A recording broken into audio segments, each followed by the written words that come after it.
I think. So we will do permutation groups today. So we already started with it last time a little bit, and so we will continue with that. And if we have some time left, we will kind of review what we have done so far. So I think on Thursday, Malin will take over and continue with the continuous groups. So let's continue with this permutation groups. So last time, I think we proved Cayley's theorem.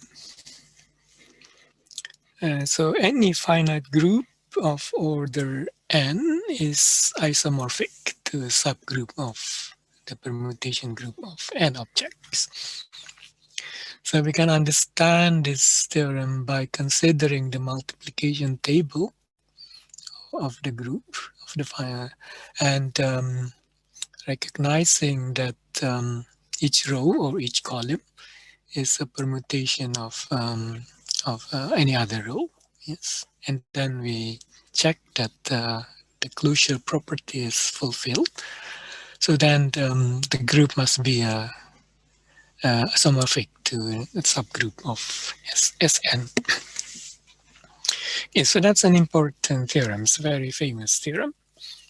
So now we continue with these classes of the permutation groups. So the permutation groups can be classified according to their cyclic structure. So we recall that one can write permutation in terms of cycles like this. This is an example here. We have 1 goes to 5, 5 goes to 2, and then 2 goes to 1. So it forms a cycle, 1, 5, 2. And also with 3, 6, and then 6, 3, like this. And form a cycle by itself. So we can classify the elements of the permutation groups in terms of their cycle structure. So elements belonging to the same elements with the same cycle structure belong to the same class. So let's see how this comes about. So this is an important result.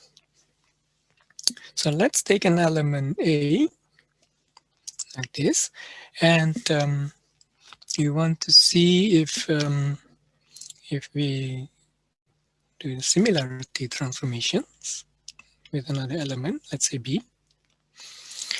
We want to show that the resulting element has the same cyclic structure as the element A. So we just follow this. So we have 1, 2, so on, and B1, B2, Bn. Then we multiply with A, so that's 1, 2, 2, so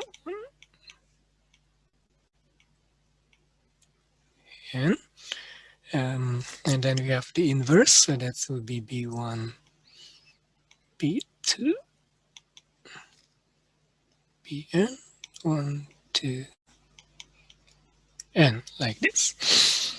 So we just multiply this, and this thing is easy. So we just have 1, B1, 2, B2, Bn. So that's then just B1, B2, and A1, A2, AN, like this.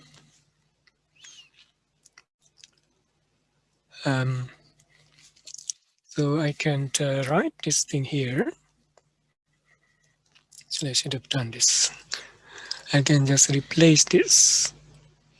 I can just rearrange the element so that I have the following. AN goes to BAN, like that. It's the same thing. Yes, we said this in the beginning, that what matters is the mapping of the elements, not how we arrange the permutations in the column. So now we can multiply these two, so we get then B1, B2, Bn, and Ba1, Ba2, Ban. So, so how do we know that this thing here has the same cyclic structure as A? So let's consider particular cycle. So let's say that A is equal to something J like this. So let's say that it has a 2-cycle structure like that. So A is also equal to I by definition, J, AI, AJ. So that's what we have here. That's A. So if it has a cycle structure, let's say that it has a just 2-cycle structure like this, then it implies that I goes to J and then J goes to I. So this means that AI is equal to J and AJ is equal to I. So just identifying that's the elements. Yeah. So if we look at the resulting permutations here, then we see that BI then goes to BAI, but AI is equal to J, so that goes equal to BJ. Yes. And if we look at BJ, then it goes to BAJ, but AJ is equal to I, so that's equal to BI. So we say that we have a cycle structure, BI, BJ, like this. Yes, BI goes to BJ, and then BJ goes back to BI. So the cycle structure is preserved when we do this similarity transformation or conjugation, sometimes it is called. So this is an important result that elements that have the same cycle structure belong to the same class. So of course we can extend this to any number of cycles. So we can have 3 cycles or 4 cycles. So those cycles are preserved when we do this transformation. Yeah.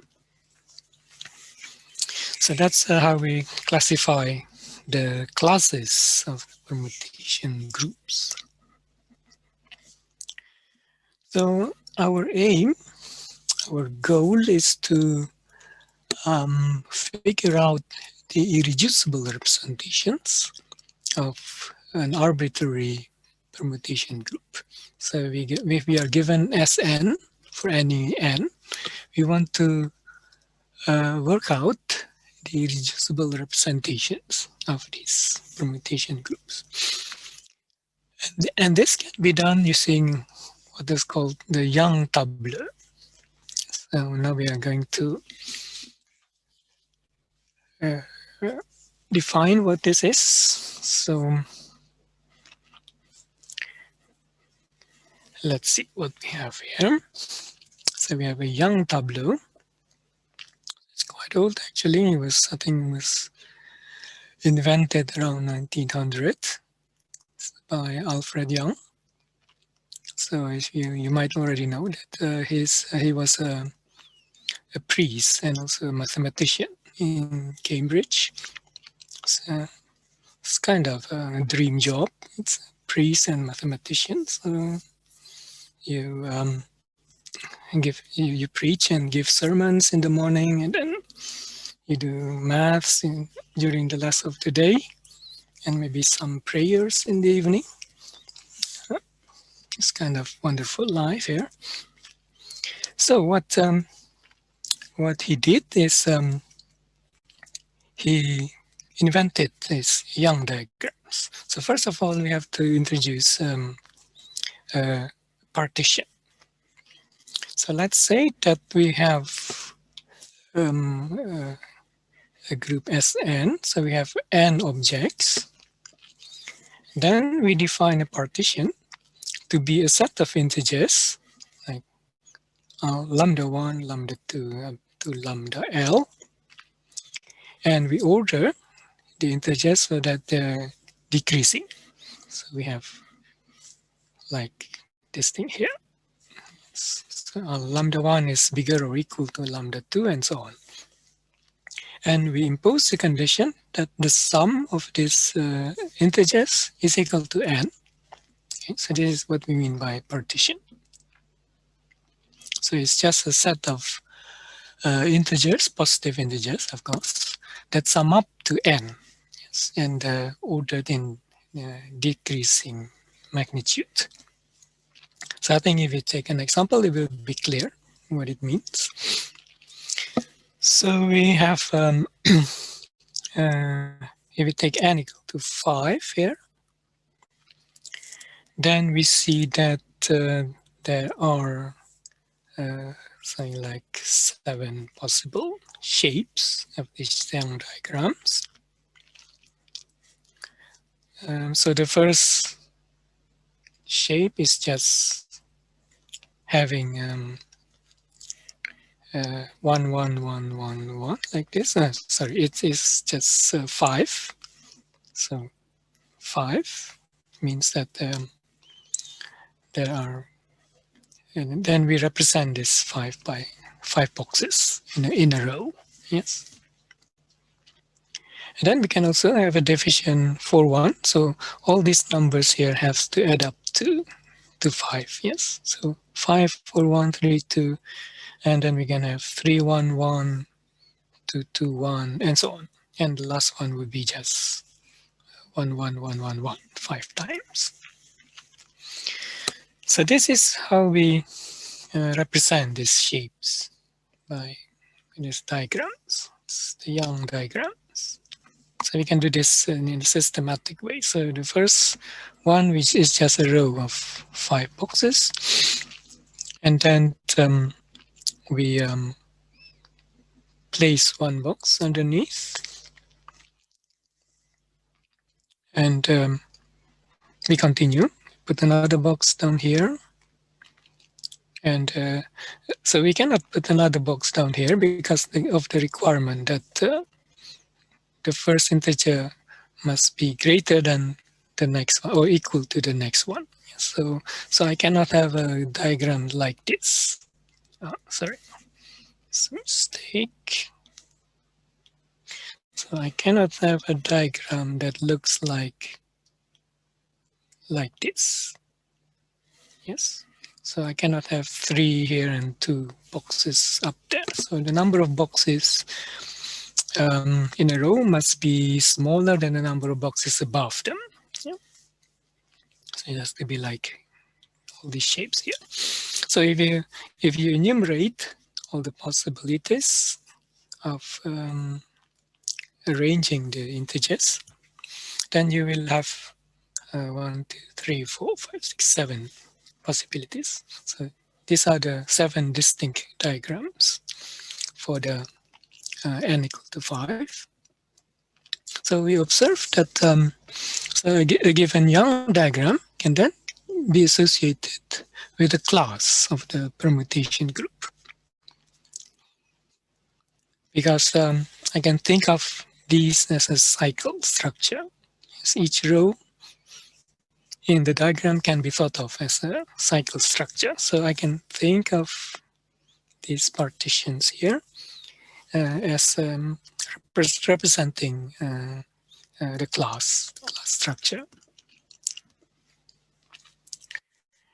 So this means that the number of irreducible representations of the permutation group must be equal to the number of distinct Young diagrams.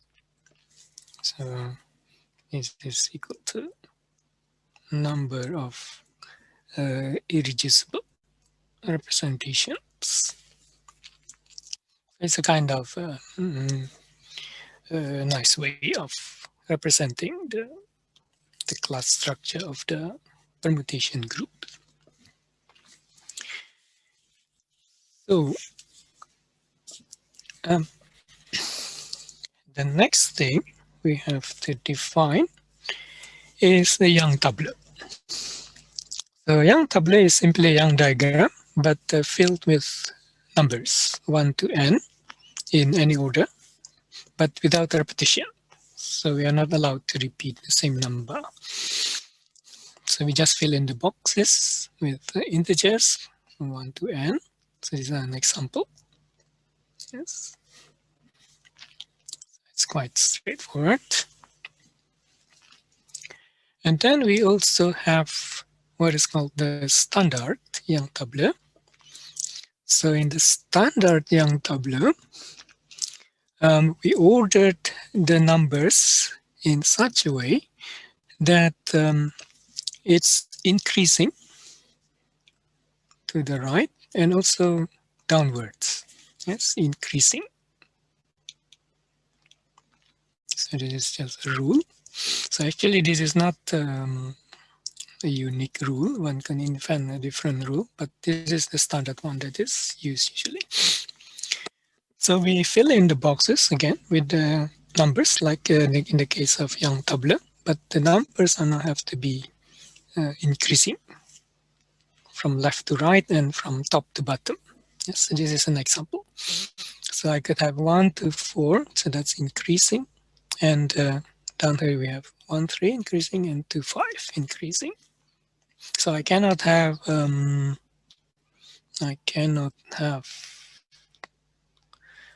like 1, 3, 2, or like this.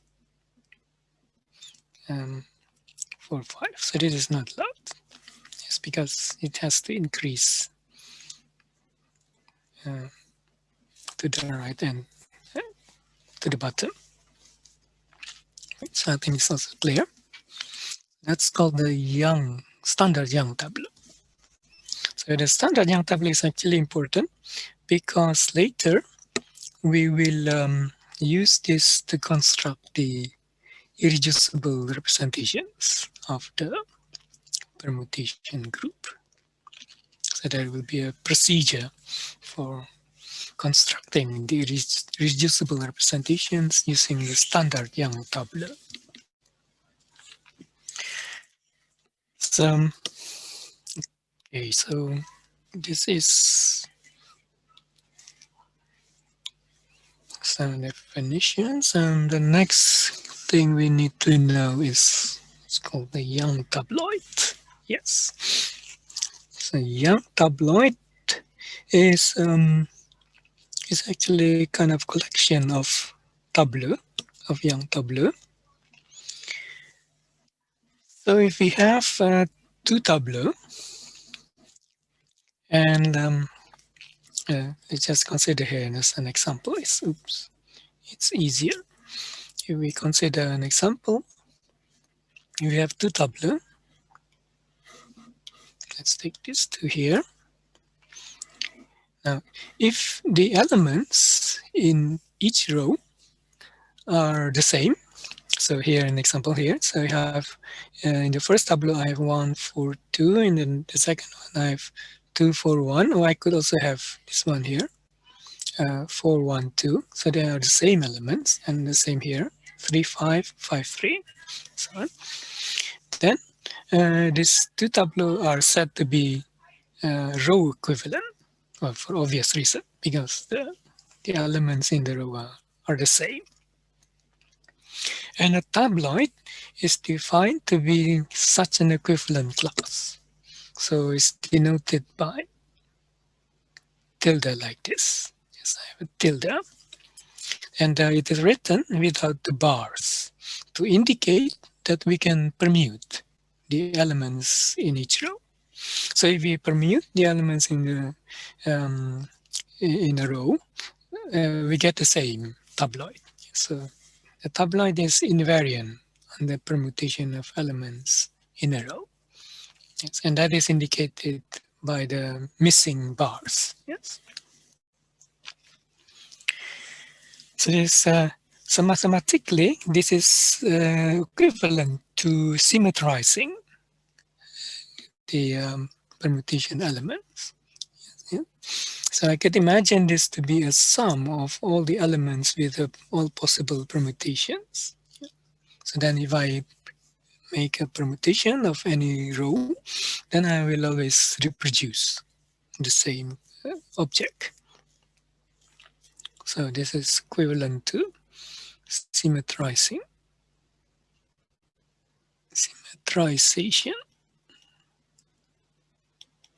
of rows. And we can also calculate the number of distinct tabloids. This is not difficult. So the number of possible permutation is n factorial. And if we have in certain shapes, like lambda 1 to lambda L, then in each row, there will be lambda 1 factorial or lambda I factorial for a given row I, possible permutations. Yes, yes. So for the row I, there will be lambda I factorial permutations. And we say that permuting the elements in a given row doesn't change the tabloid. Therefore, the number of distinct tabloids is then given by this expression here. Yes. The total number of permutations and factorial divided by lambda 1 factorial times lambda 2 factorial up to lambda L factorial. Yes, because these are the number of possible permutations for each row. So here's an example here. So if I take this particular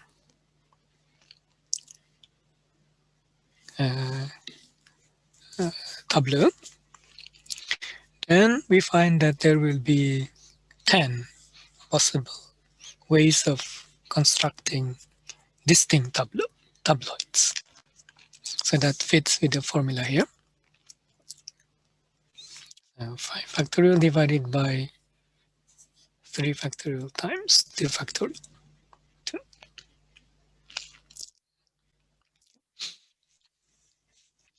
So these are just some combinatorics.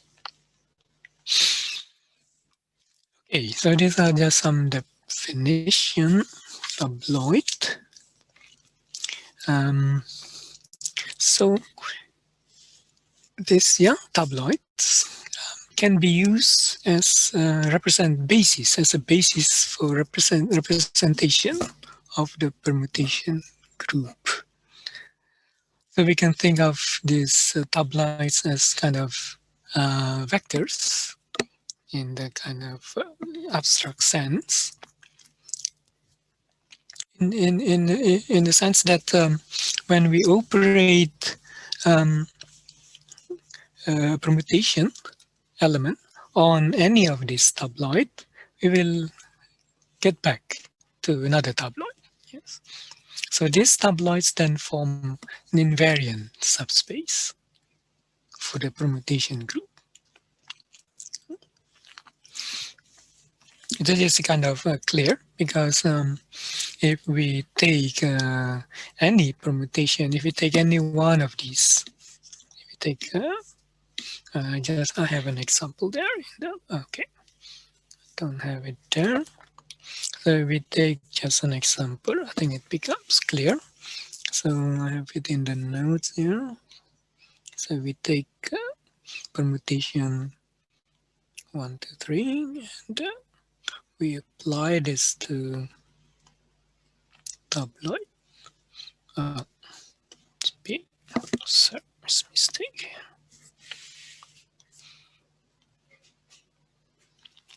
1, 4, 2, for example, 3, 5. So then it will give me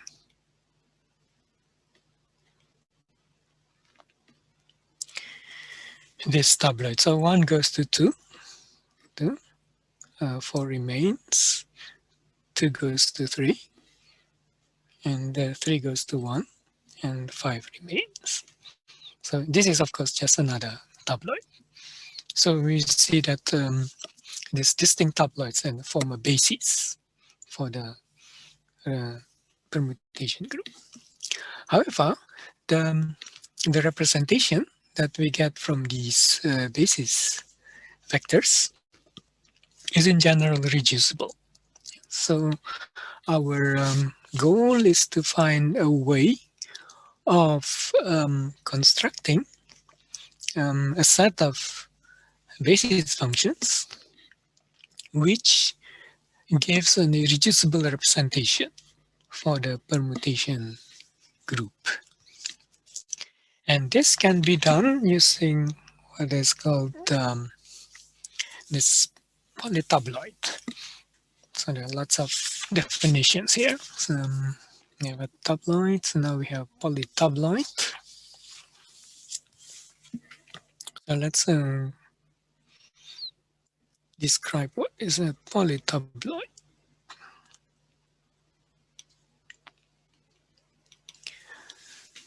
So a polytabloid is defined in this way. So let's say that we have a certain shape of a Young diagram or a tableau. So let's say we have a tableau.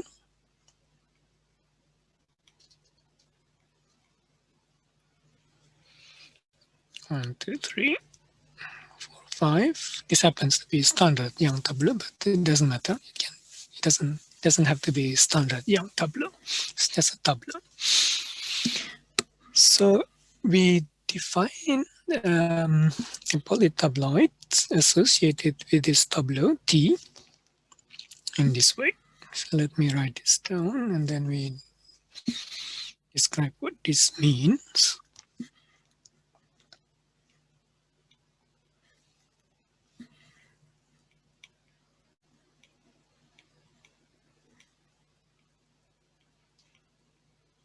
Like this. So first of all, this sigma is a permutation. It's permutation element. So sigma is a permutation.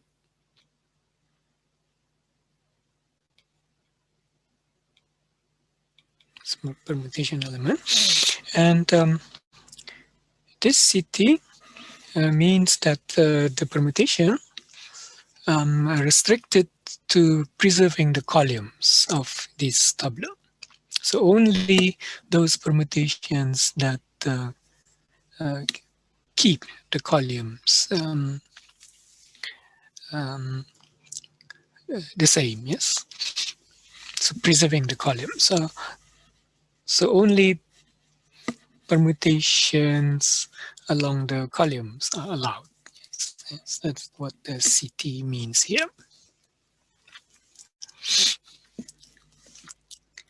And tilde means that we will construct a tabloid once we have performed this permutation on the tableau.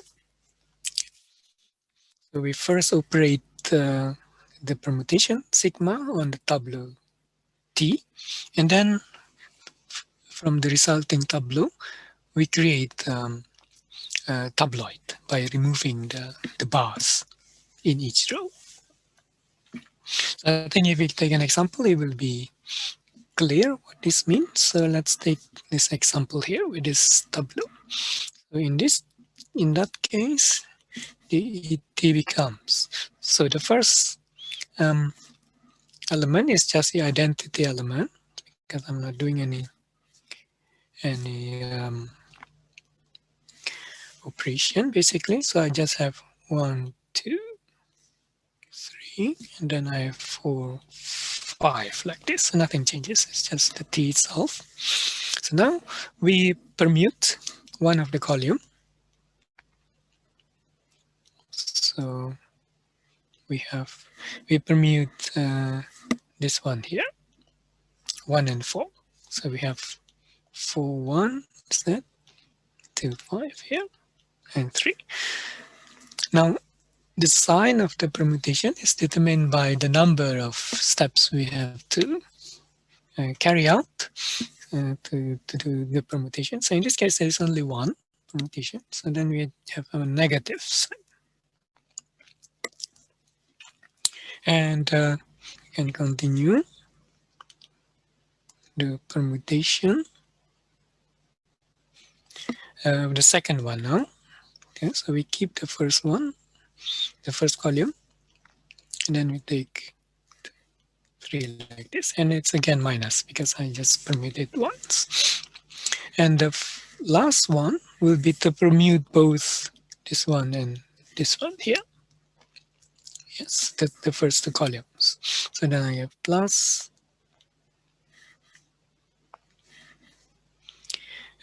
what do I have? 4, 1, and then 5, 2, 3, like this.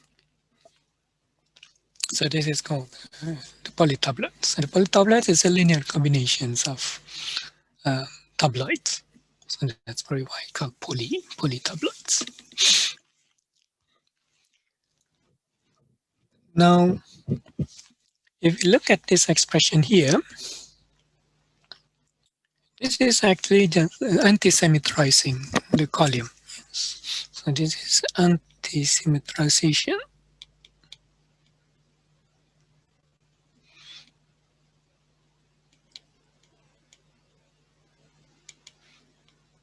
of the columns. Because we have this sign here.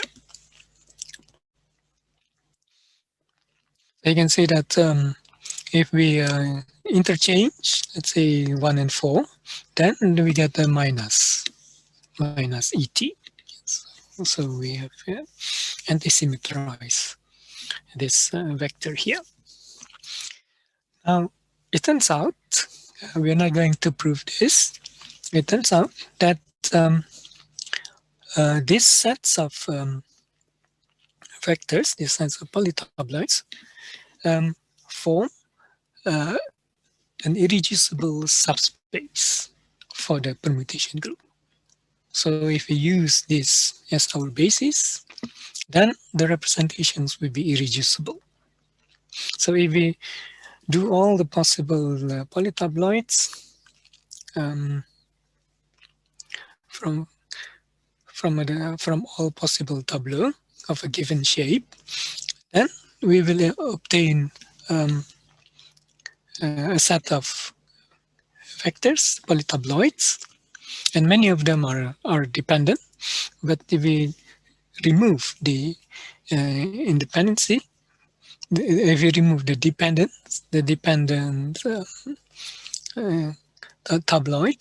tabloids which are not independent, so we want to have distinct polytabloids, then those polytabloids can be used as a basis for the irreducible representations of the group. Well, let's consider some specific cases. We can already work out some examples. So for general, it's a rather general example. So if we take a given shape, which just n, so that would be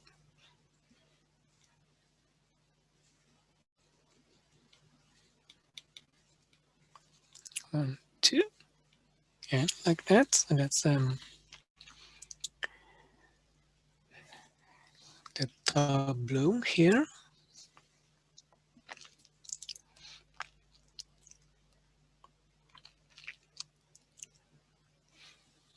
then we see that the polytabloid associated with this tableau is just given by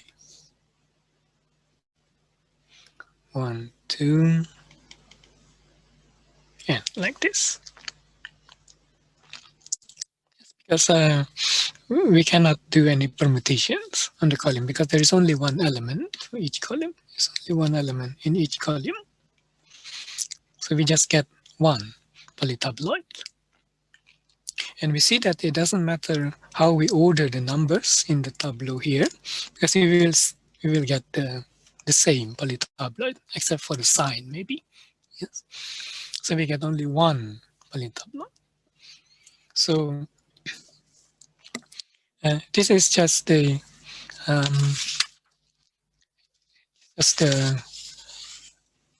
one-dimensional representation. So if we take any permutation element and apply that to this polytabloid, then we obviously get the same polytabloid. So this is the identity representation.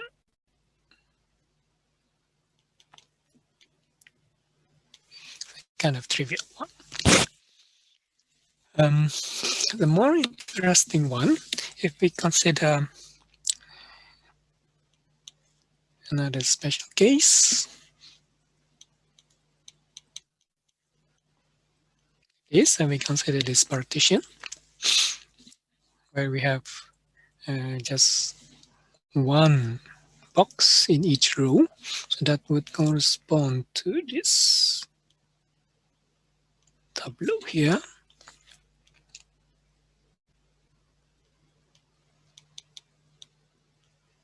And like that. So then, if we construct the polytabloid, this will be just a linear combinations of all possible permutations of this n objects.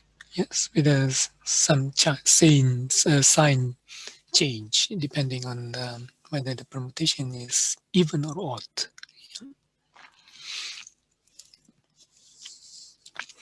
So we can see here, for example, if we take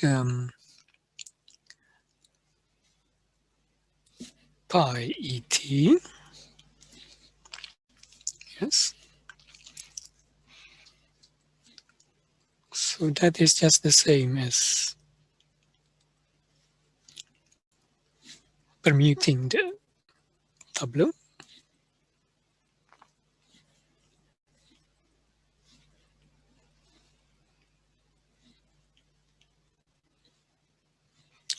Pi t sine sigma pi t tilde like this. So this thing can be written as sum over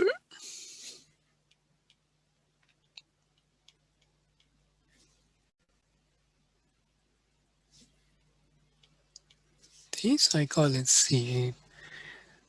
I define sigma pi to be just sigma times pi like that.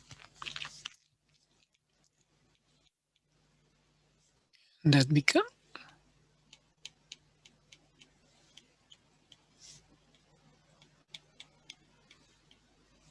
this.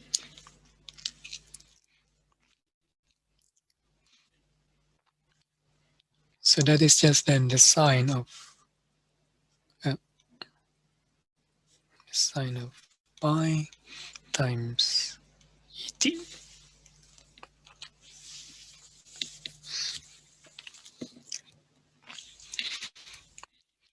So maybe it is a bit difficult to see what we have there, but it is a kind of evident that from the way the polytabloid is constructed, from this definition, that the ET is equal to sum over CT of sine sigma t like this. It's evident that this polytabloid is antisymmetric, yes, with respect to permutations along the conium. So this polytabloid ET then gives us what's called the sign representation. So it's also one-dimensional representation, the sign representation. So these two representations we can work out already from rather for any permutation group. So there is another representation that we can also work out. So this is called the standard representation. So there are three representations that can be worked out already.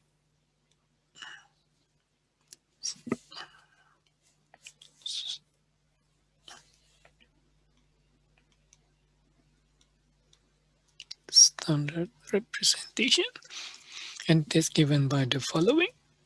So we have tableau,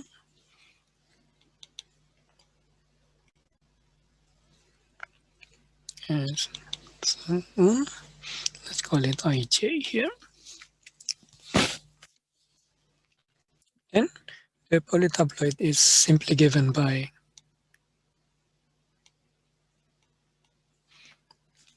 AB. I should have removed it here. B and ij. I don't have here either.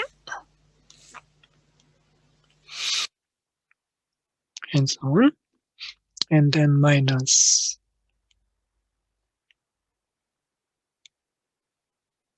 BA, ij, and so this is also a little bit special case. Now, the tableau is labeled by this number here at this box here. So then there are n of them. So there are n this tableau. But when we form the polytabloid, it turns out that there are only n minus 1 distinct polytabloid.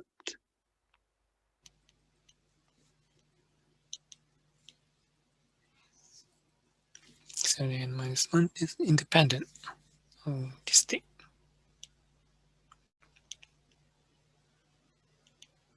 So this is because we have made this anti-symmetrization. So we have a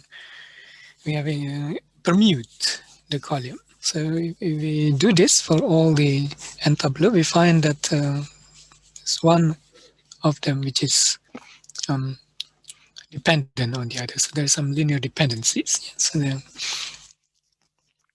there are actually only n minus 1 distinct tableau. It is not immediately obvious, but if you think about this, I think you can see why that is the case. Okay, so these are the young tableau that we need to know to construct the reducible representations.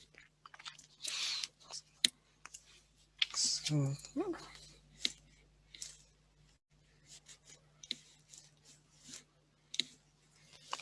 So maybe I can just quickly recap what we have here.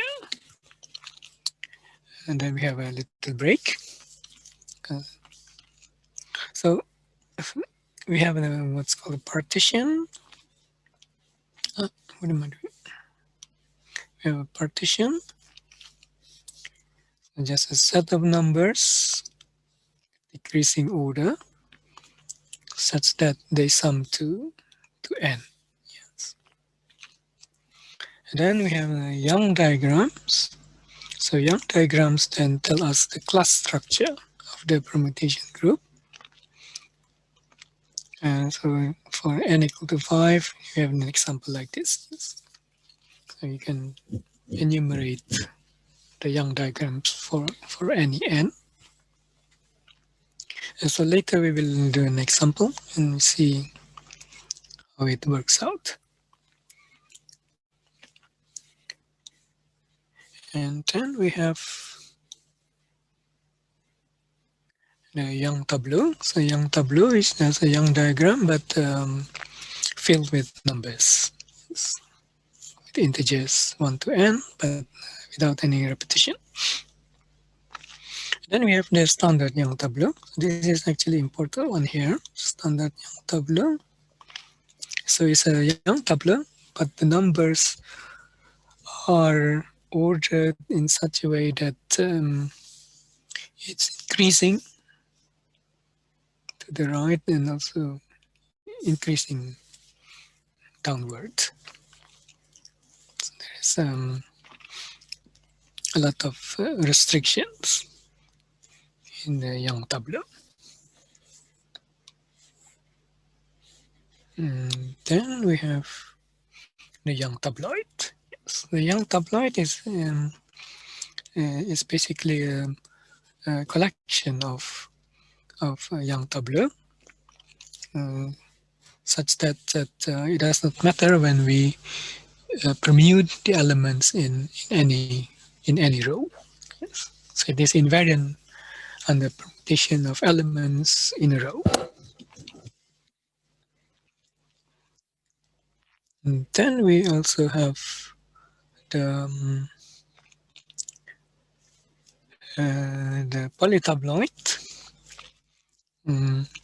which is anti-permutations of the columns, basically.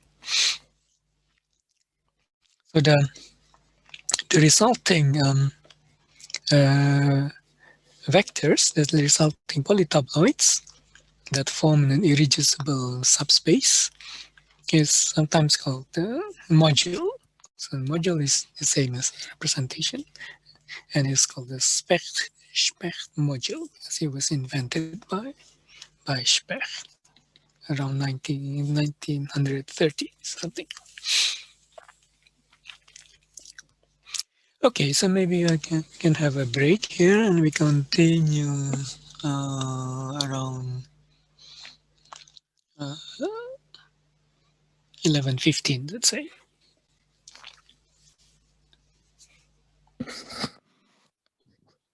I have some questions about the Yes. hand-in.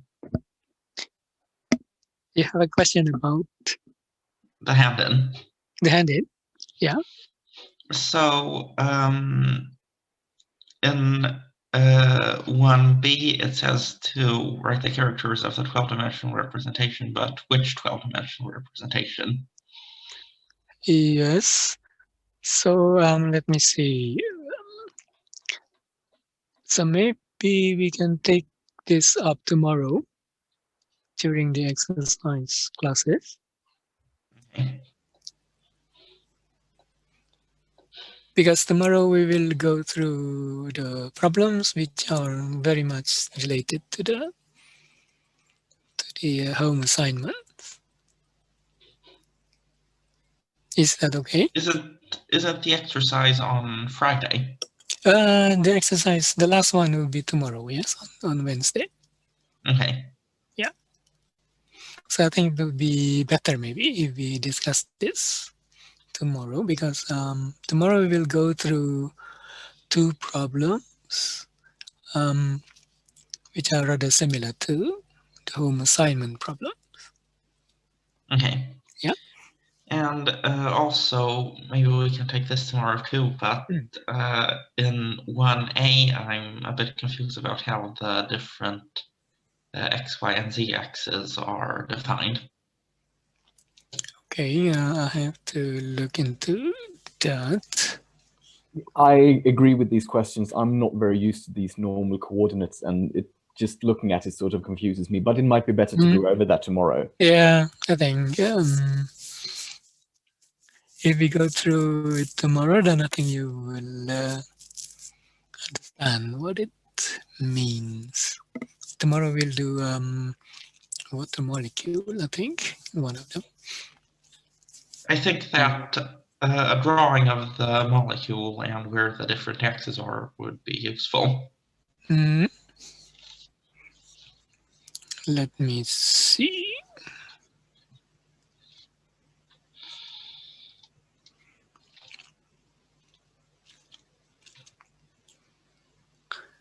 I'm looking through my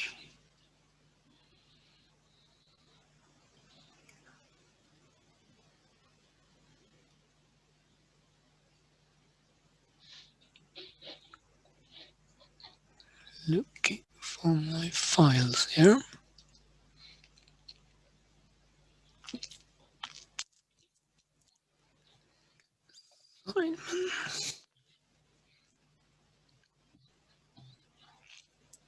So you're talking about the ammonia molecule? Yes. Yeah.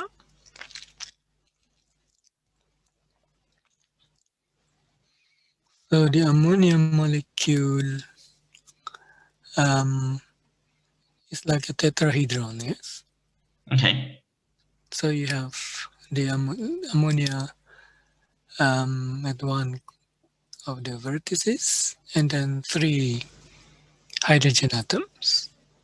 Okay. So if you think about it like a tetrahedron, the top you have, let's say, the nitrogen atom at the top, and then you have 3 on the base. Okay. 3 and hydrogen. then where are the different axes on there? So you have the threefold rotations, yes, about the z-axis. So if the z-axis is perpendicular to the plane of the hydrogen atom, Okay. yeah, so that will be threefold, yes, because there are 3 hydrogen atoms. So there will be a threefold symmetry. It's the C3. Yes, this is a threefold rotations about the z-axis. Okay. Do you have a drawing? Sorry? Do you have a drawing of the molecule? Oh, okay, I can draw it to you. Here's something like this. Wait a second. So, I mean, you have the nitrogen atom here. I'm not so good at drawing here, but it is something like this. I mean, you have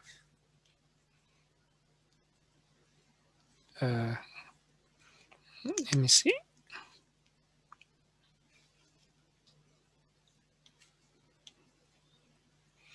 So I have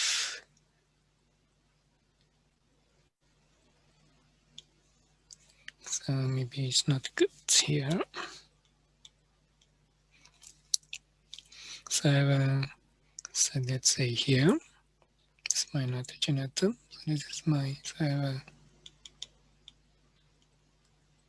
like this. So this, if I draw an axis, then it will be like that. This is my z-axis. These are the hydrogen atom. Did you see what I mean?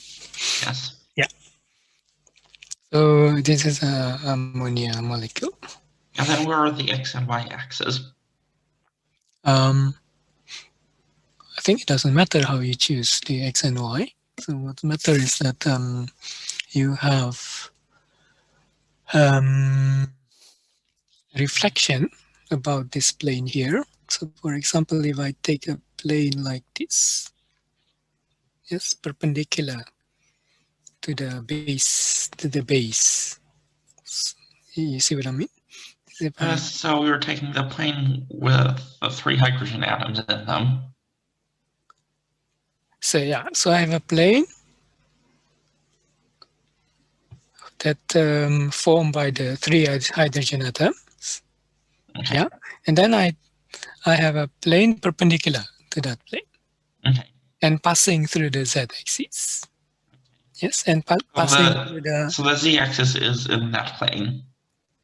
Yeah, should be, because it's in the center. And one of the hydrogen atoms too. So this hydrogen atom and the nitrogen atom are on the plane. Okay. Yeah. And so there will be a reflection symmetry between these two about the plane. Okay. Is that clear? Yeah. Yes. I think that's clear. Yeah. So there will be 3. Yes, three planes, because I can choose a plane like this. So I have 1, 2, and then another one, 3, like this. Okay. Yeah. And those are the sigmas, right? Yeah. So that's the sigma V. Yeah. So that's why the 3. If you look at the character table, it's written 3 sigma V, because there are 3 elements in the class. Okay. Yes. So then the character table is relatively simple. So you have the E as usual, and then you have the C3. So there are 2 elements. So there are 3, of course, but one of them is just E. Yes, because if I make a rotation by 360, that's equal to the unit element. Yeah. Yes. So that's why there are only 2 C3. And then the rotations are around the z-axis. Yes. But then why do the rotations change the x and y coordinates of the nitrogen atom? Because normally the nitrogen atom should just stay where it is, since it's on the z-axis. Now, if I make a rotation about the z-axis, then the hydrogen atoms are brought into each other. Yes, the hydrogen atoms move, but the nitrogen atom doesn't. Yeah, but the nitrogen atom is just a point. I mean, doesn't do anything. Yes, so the nitrogen atom doesn't move. No. Okay. No. So then why does its x and y coordinates change? Because in the table where we have C3 of 2 pi over 3, then x4 goes to... yeah, I mean, yeah. So I mean, if I have, let's say I have a... Let me look at the time now. Okay, I have a few minutes here. So if I have, let's say this is, I don't know, let's call it X. Yes? So X1. Okay, so I call this hydrogen atom 1, this is 2, and this is 3. Okay. Okay. So now I make a rotation. Well, I mean, this vector x1 will be rotated, let's say, to this one. If I make an anti-clockwise rotation, it will be rotated to H3. Okay. Okay. So you can think of it in 2 ways. So the position, I can always write this as R. So let's call it this vector here, R1. Yes. And then I have a local coordinate plus R R1 like this. So this is the local, this coordinate here. Okay. But where's the origin then? The origin is here. Okay. Okay. So the origin, the x-axis go through the origin. But this is a local z-axis, x-axis. Yes. Okay. So the local, I mean, the coordinate systems you can choose any way you like. Yes, the results should not depend on your choice of coordinate systems. So you attach Cartesian coordinates at each atom, And how do you want to orient them is up to you. So you choose the one which is convenient for the calculations. Okay. Okay. Yeah. Do you get the idea? So see if I know. You see, if you make a rotation on R on any, this is not a good notation here. So let me call it G, rotation, yes. So that can be split into first rotating the atom. So this is the atom, and then rotating the coordinate, the local coordinate. So for example, if you take this to be your x1, then x1 will be rotated with respect to the position R, the position of the atoms. So first you rotate the atom. So this R1, let's say, becomes R3. Okay. Let's say this one here. And then locally this will be rotated also, this factor, this your x1. So that is just a vector rotation. Okay. Yeah. But now it becomes a rotation in 3. Yes.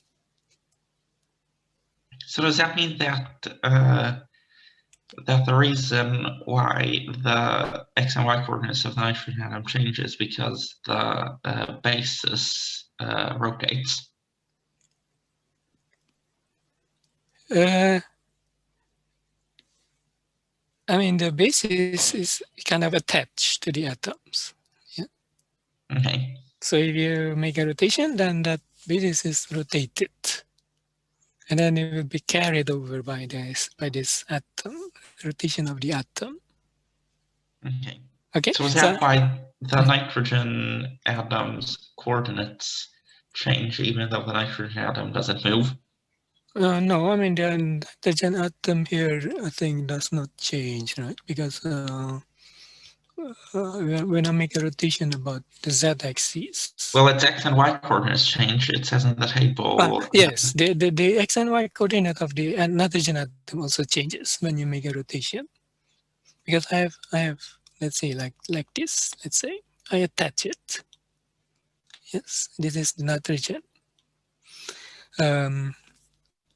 This is y. Here is it right? No, sorry. This should be x, and this should be y, and this should be zn. So if I make a rotation about the z-axis, then the coordinate xn and yn will change. Okay. Okay, so let's discuss this tomorrow. Just a quick question. Does this mean we can essentially treat the local coordinates of the nitrogen atom as the typical 3-vector representation? Yeah, exactly. Okay, nice. Exactly. So because of this separation, yes, I can separate. I can write any vector in this way. First, I have the atom, and then there is the local coordinate with respect to that atom. So when you make a rotation, well, first you rotate the atom, and then you make a rotation of the local Cartesian coordinates that you attach to this atom. Is that clear? No? So I mean, if I have let's say I have an atom here, and that's a vector r, and I have a local coordinate. Let's say this is the ex of the atom r. Yes. So now if I make a rotation, I call it, let's say g.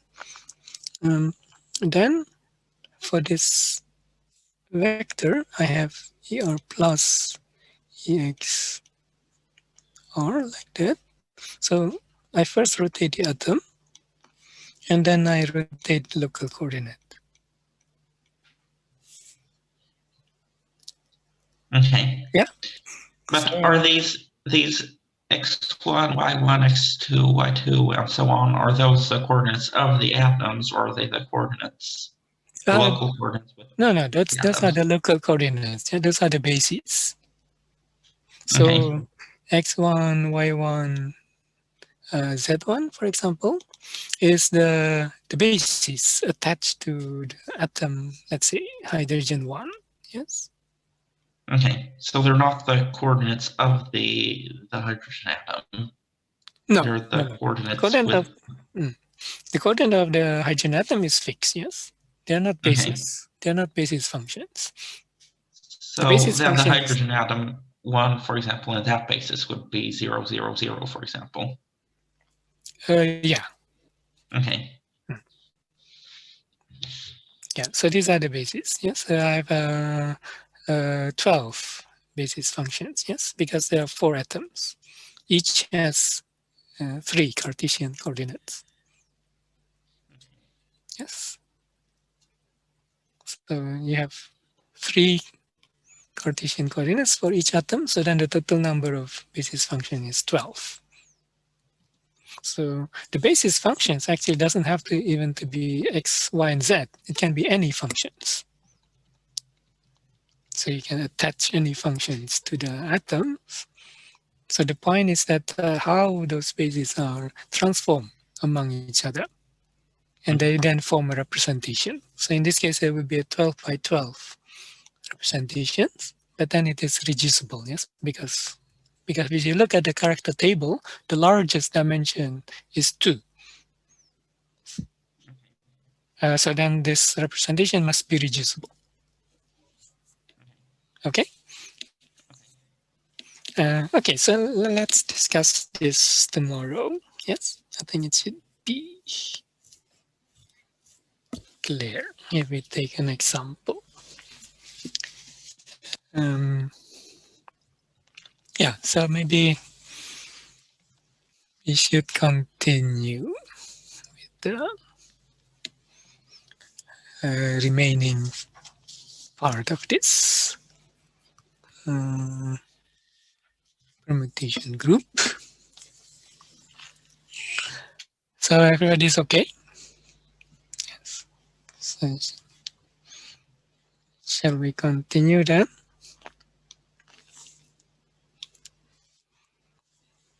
Yeah. Okay.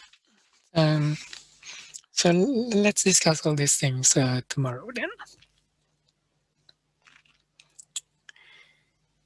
Yeah. So where were we here? Yes. So we were talking about this polytabloid.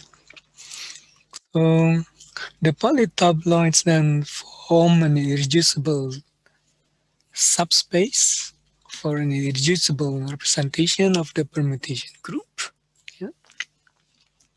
But the way it is constructed is not very practical, yes, because there are many polytabloids and many of them are not independent. Yeah. So if you construct a polytabloid from a given tableau, then you will get many polytabloids which are actually are not independent. So, for example, if I take, oops, what am I doing here? So if I take another, it's an obvious example here.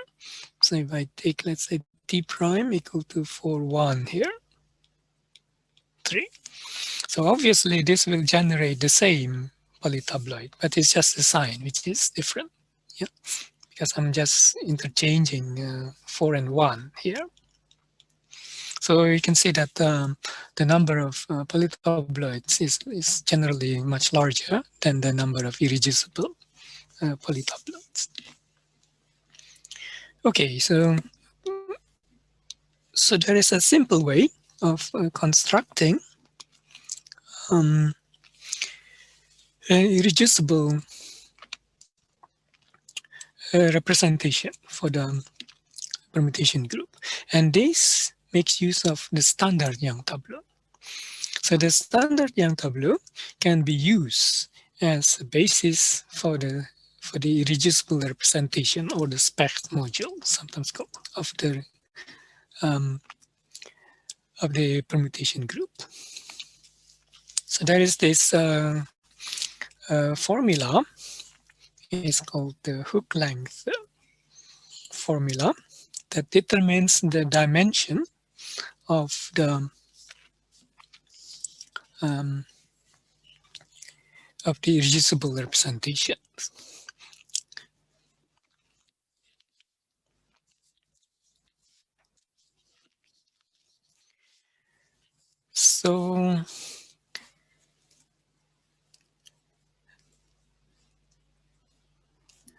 So let me go back to this one here. So you have a polytabloid,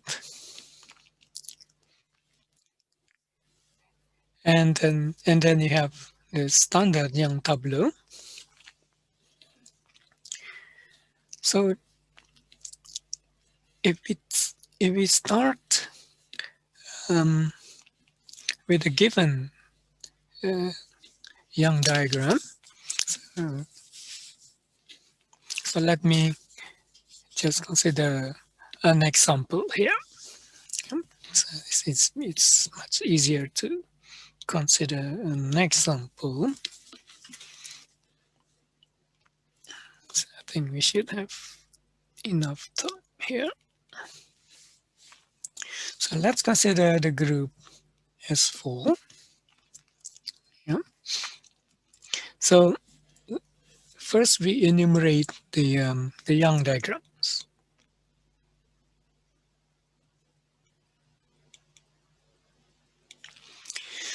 So the first one is always like that. And then we bring down one box like that. And then we bring down another box. And we cannot bring down any box from the top one because it's already filled. And then we have to bring down a box from the second row like that. And then finally we have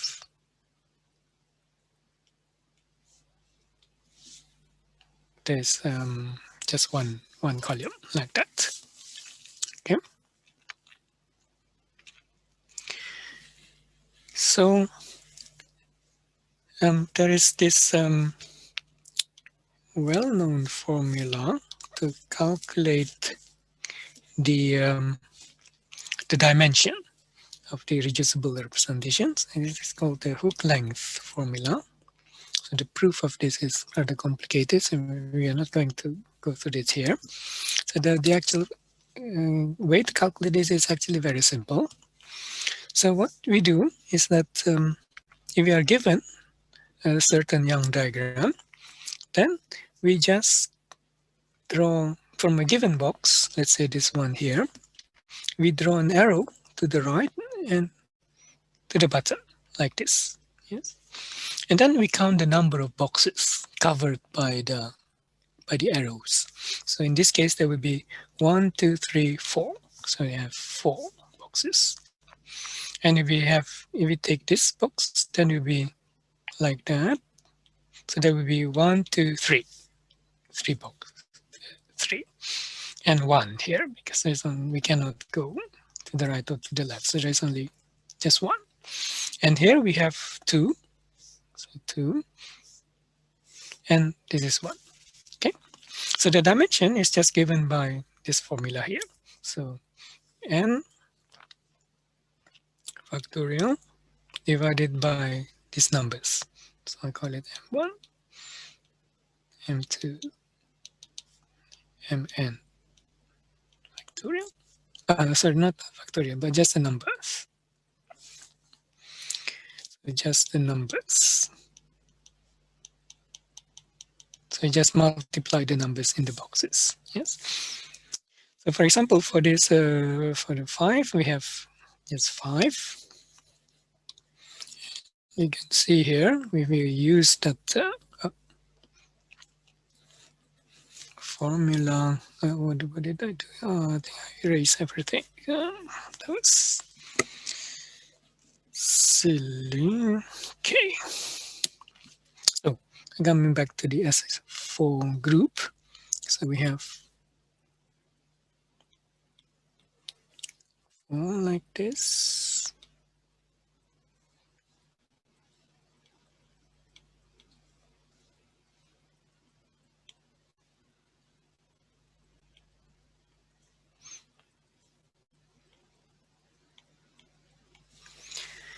Yes, so these are the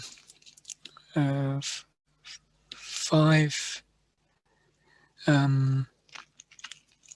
distinct Young diagrams.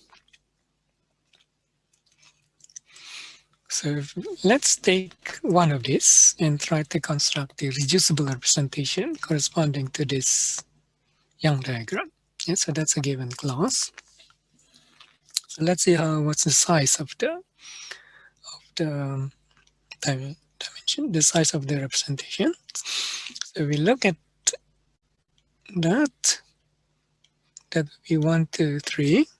So that's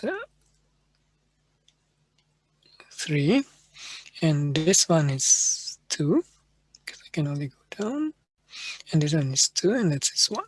So then the dimensions would be times 2 times 2 times 1, and that is equal to 2. So we should have a two-dimensional reducible representation, yes, from this Young diagram. So let's try to construct this. Okay. So first I have to start with the standard Young tableau. And indeed, there are only two possibilities of constructing standard Young tableau. So I only have 1, 2, 3, 4, because remember that the numbers have to increase to the right and to the bottom. Yes. And T2 is equal to 1. So another possibility would be to have like this. Those are the only two standard Young tableau I can have. I cannot have a standard Young tableau like for example 4 like that, because this is not allowed. Yes, this is decreasing. So then only 2. So it fits with the hook length formula. Okay. So now we construct the tabloid, the polytabloid. So we have E1. So we take this one here, T1. So that is then equal to 1, 2, 3, 4. That's always the first one. And then we permute the column. Let's say this one here. So that gives me minus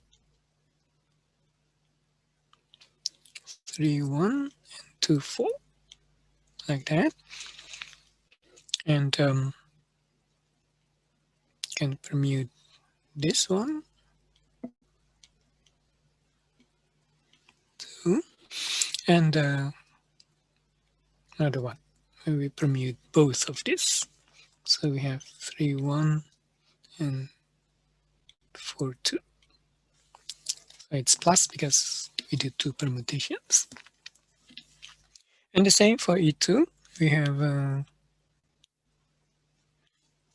1, 3, 2, 4, then minus 2, 1, 3, 4, and minus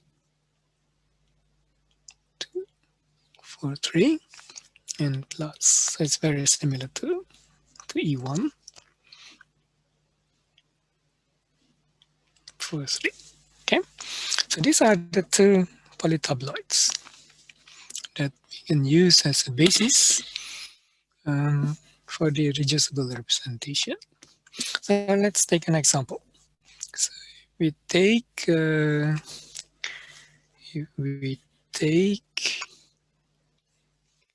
an element. I have this in the notes. I think I will follow that. So we take a permutation with a cycle 1, 2 on E1. So what do we get here? Well, we just interchange 2 and 1. Yeah. So it becomes 2, 1 here then, and 3, 4. And we get 3, 1, 2, 4, and we get 2, 4. So I'm just replacing 1 with 2 and 2 with 1.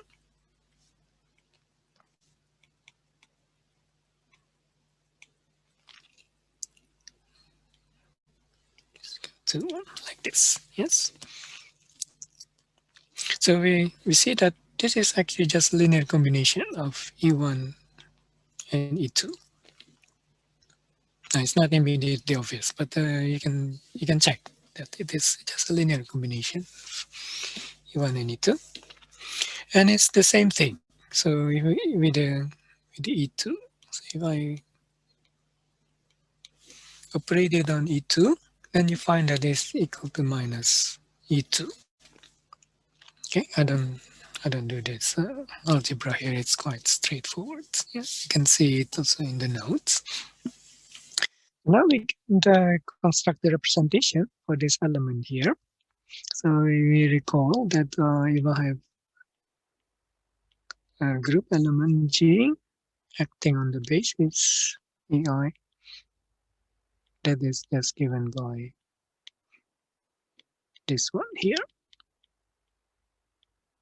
Yes, that is the representation. So we just read off from this result here. So for example, we can see immediately that the T, the representation for this permutation element is from using this formula and this results here. And we can say that it is just 1 minus 1. So the column is just the coefficients of these two. That's 1 and minus 1 here. And for this one, we get then 0 and minus 1. So this is the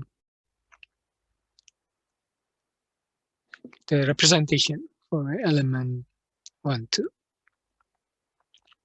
And we can do the same for other elements. So for example, in the nodes, I have element 1, 2, 3. And you find that can be represented by this matrix and so on. Yes.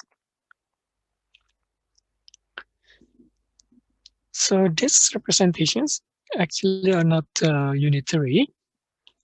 You notice that they are not a unitary representation, but it doesn't matter because we can always find some matrix that transform this representation into unitary matrix according to the Marshall's theorem.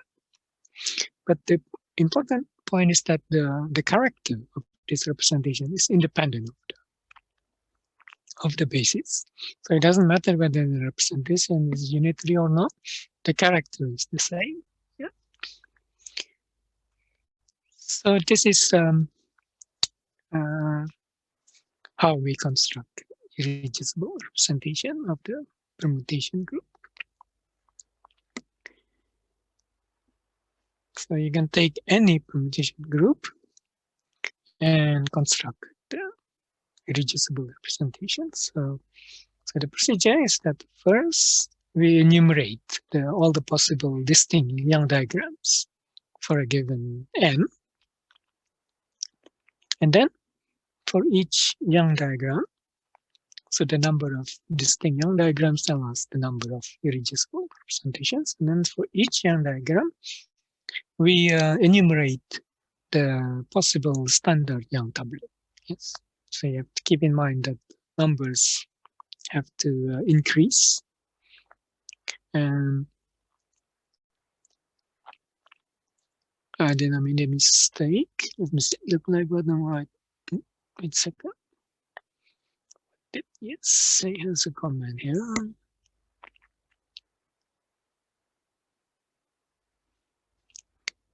Actually, there is a mistake. That could be yes. Minus 2 minus 1. Okay, I have to think about that. There is a comment that there may be a mistake in the representation for the 1, 2, 3. Okay, but let me continue with this. So, um, so for each Young diagram, we enumerate all the possible standard Young tableau. Yes. So in the example we had before, we have just T1 and T2. But I have another example given in the lecture notes there. So it's a more complicated. I think you have 3 for the one of these Young diagrams. So I think for the fourth one, you get the 3-dimensional representation. And once you have the distinct Young tableau, you construct the polytabloids for each of these standard Young tableau. And that's basically it, because those are the basis vectors which you can use to generate the irreducible representations of the permutation group.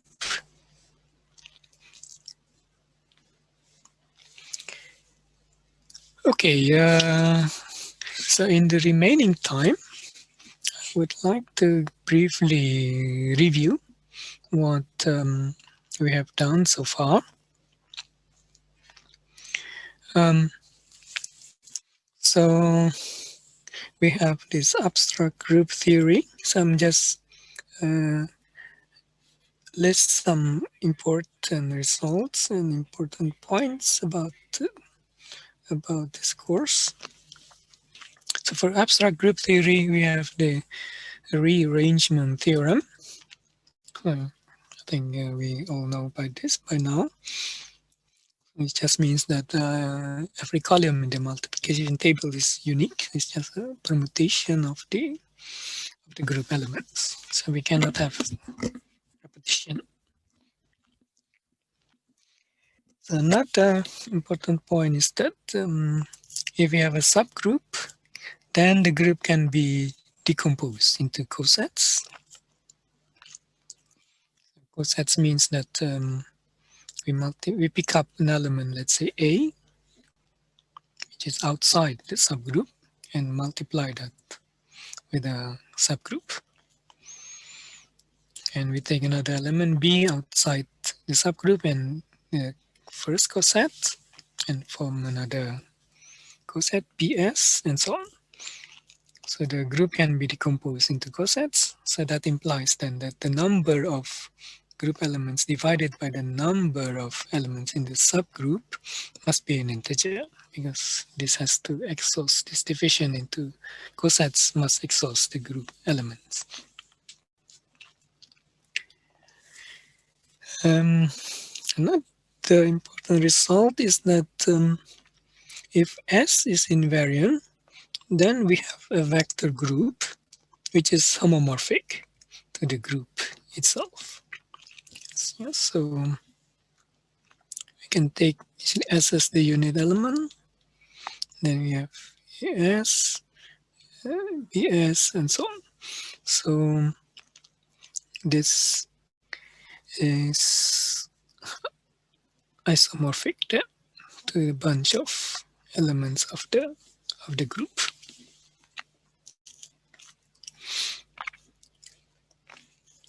And then we have a definition of a class. So if we do a similarity transformation of a class, then we get back to the class itself.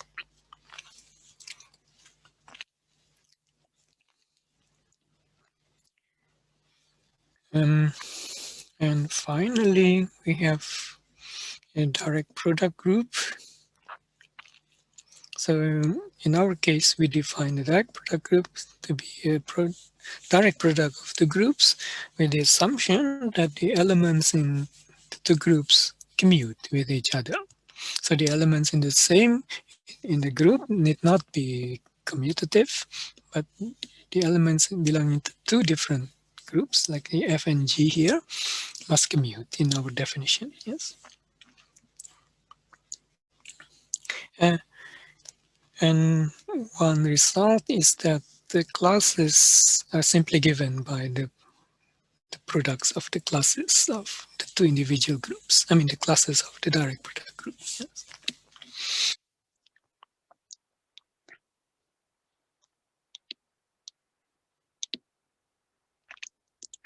Then we have the representation theory.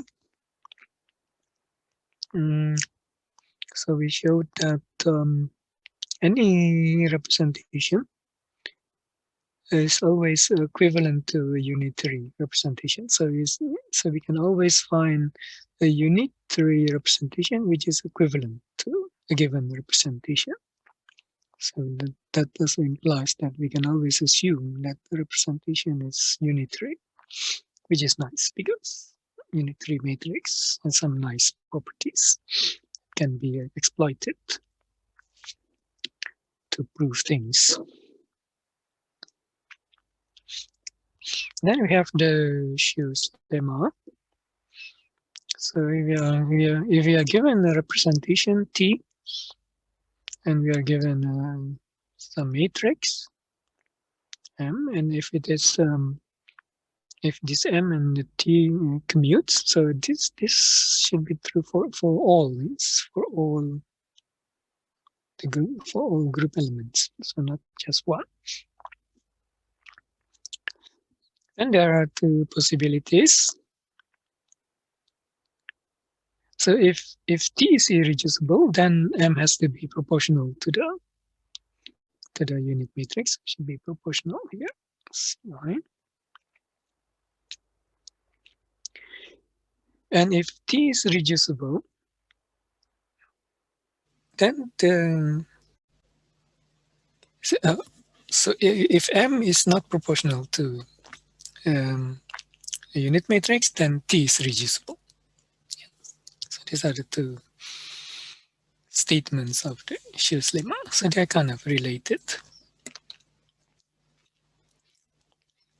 And then we have the important result in finite group, that is the orthogonality theorem. So these representations here can be thought of as a vector in the h-dimensional space. H is the number of group elements. So they are orthogonal with respect to the representation label alpha and beta, and also with respect to the row and columns indices. This one too.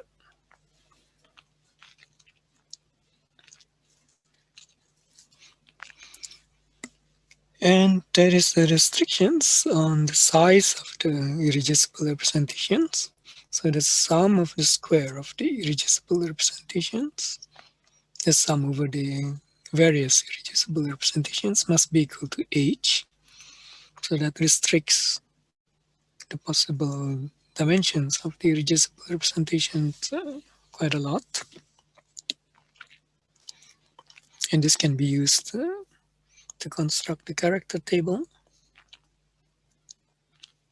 And from this orthogonality theorem, we have also the orthogonality relations between the characters.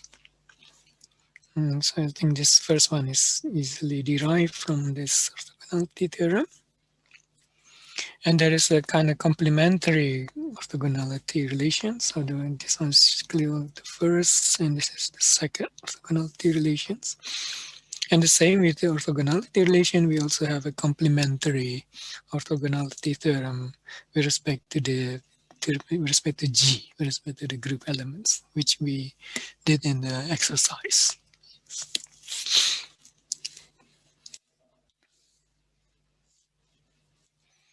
Now I have, yes, so, and as the important result, the number of irreducible representations must be equal to the number of classes. And then we discussed about the character table. So the character table then characterizes a group. Yes. So if two groups have two different character tables, then they are different. So the character table is unique. So if two groups have the same character table, then the two groups are identical mathematically. And this character table is very important for applications. So in most cases, this is all we need to use group theory in applications in physics. And this is the character tables are usually listed in group theory textbooks, the appendix usually. And if we have a direct product group, then the irreducible representations can be easily constructed from the individual irreducible representation of the two groups. It's just given by the direct product of the two irreducible representations. So if T alpha is a irreducible representations corresponding to F, and T beta corresponding the irreducible representation corresponding to the group G, then the irreducible representations of the direct product group is just given by the direct product matrices. So that helps a lot in constructing the character table of the direct product group. So there are quite a few groups which can be written as a direct product of two groups.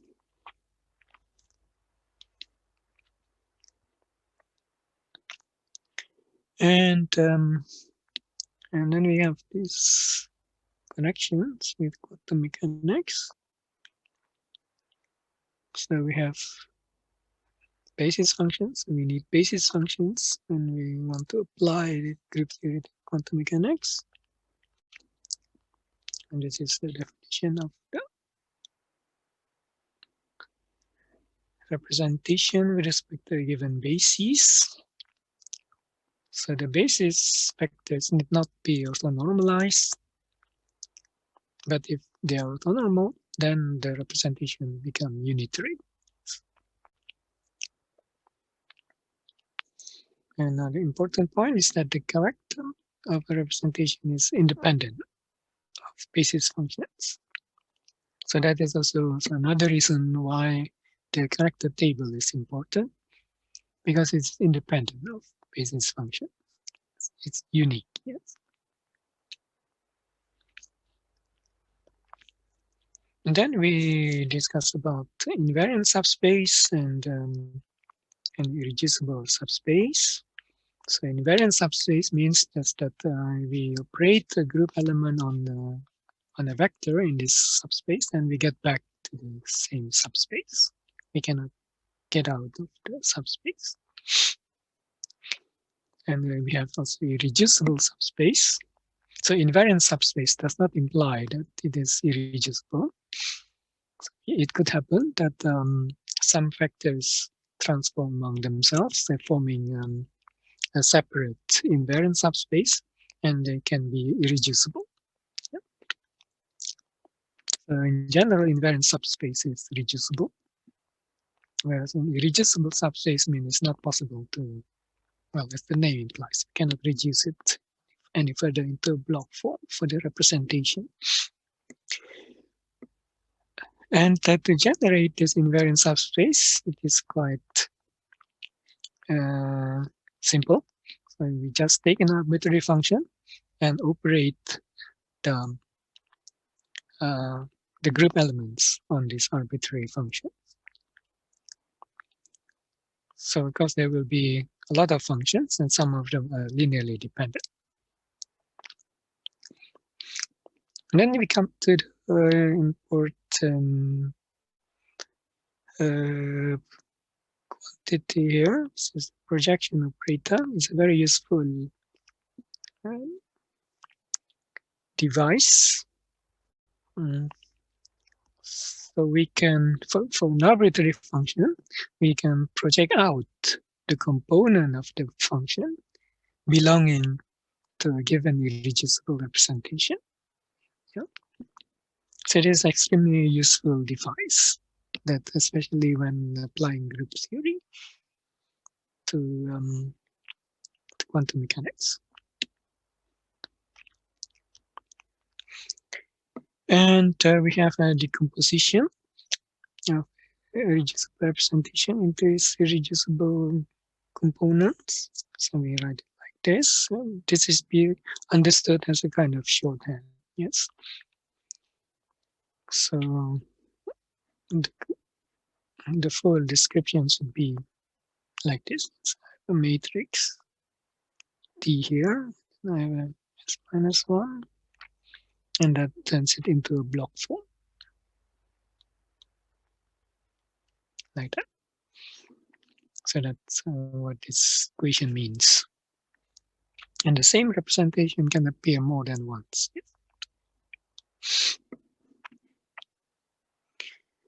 And how many more left? Okay, let's go a little bit quicker maybe. And we considered the Schrödinger group. So if H is invariant under symmetry operations, it means that the H commutes with the symmetry operators. Yeah, so that's a basic definition of symmetry. So one important point of this is that the degenerate eigenvectors of H can be used as a basis for an irreducible representation of the symmetry group. So this is usually generally the case. Yes. Although there can be some exceptions if there is some accidental degeneracy. But usually the degenerate eigenvectors of H, if it arises from symmetry, then it forms a basis for an irreducible representation. So because of these properties, then we have this result here.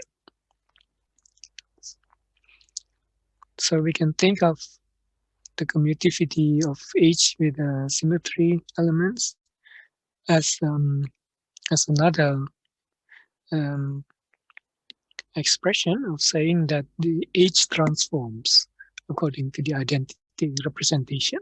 So this transforms according to identity representation. So that is why then, since this is just one, then alpha must be equal to beta and I must be equal to j. And it's important to note that this function itself, phi and psi, can be any functions. They don't have to be the same. It can be any functions. So what's important is how the functions transform under the group operations. Yeah. Not the actual form of the functions themselves. And then we have this direct product representations. So this is different from irreducible representation of a direct product group. So here we are talking about a group, yes, a given group, not the direct product group, but a group. And we have two representation, irreducible representation, T alpha and T beta, and we can form a direct product representation.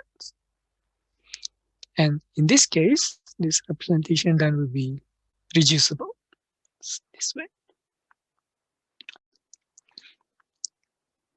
And we have two sets of basis functions, phi, alpha I, and psi beta j, that transform according to T alpha and T beta. Then the products of this function transform according to the direct product representation. Then we have the important result here of the collapse-coded coefficients. So the collapse-coded coefficients is just a matrix that bring the direct product representation into a block form. So this is the same as I just wrote before. So I have T alpha cross beta like this, and I have C minus 1 that is brought into a block form.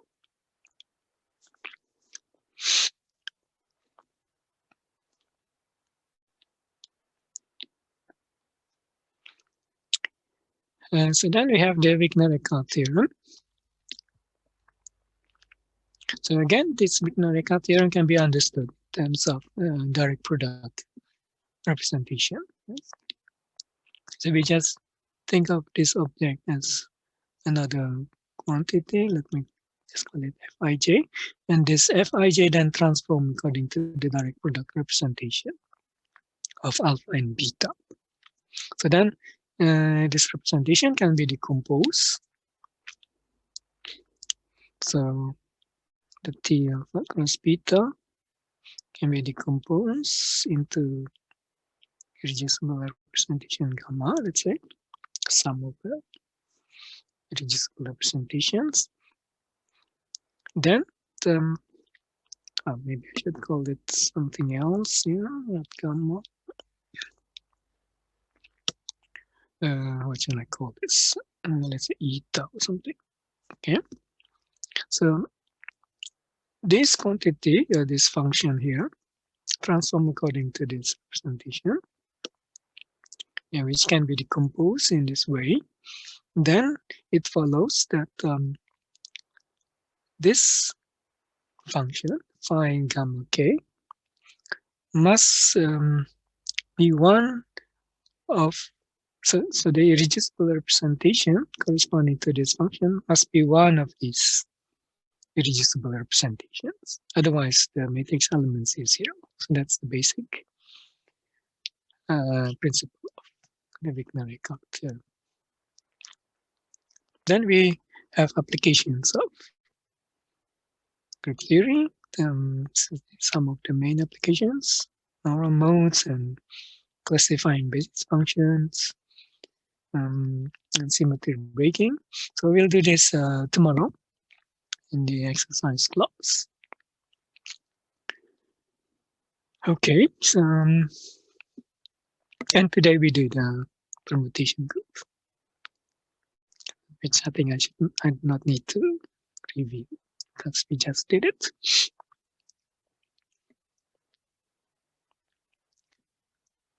So let me stop here and see if you have any questions.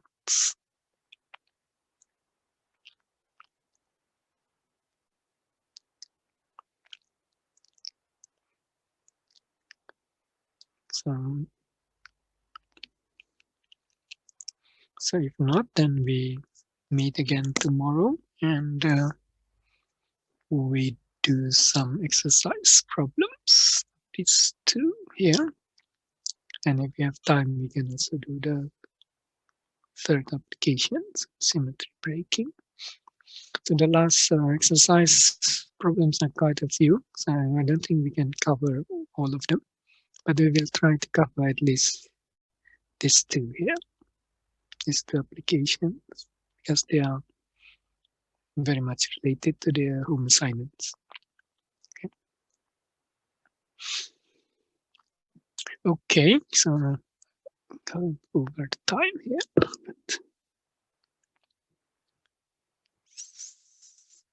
So let's finish here then, if there are no questions.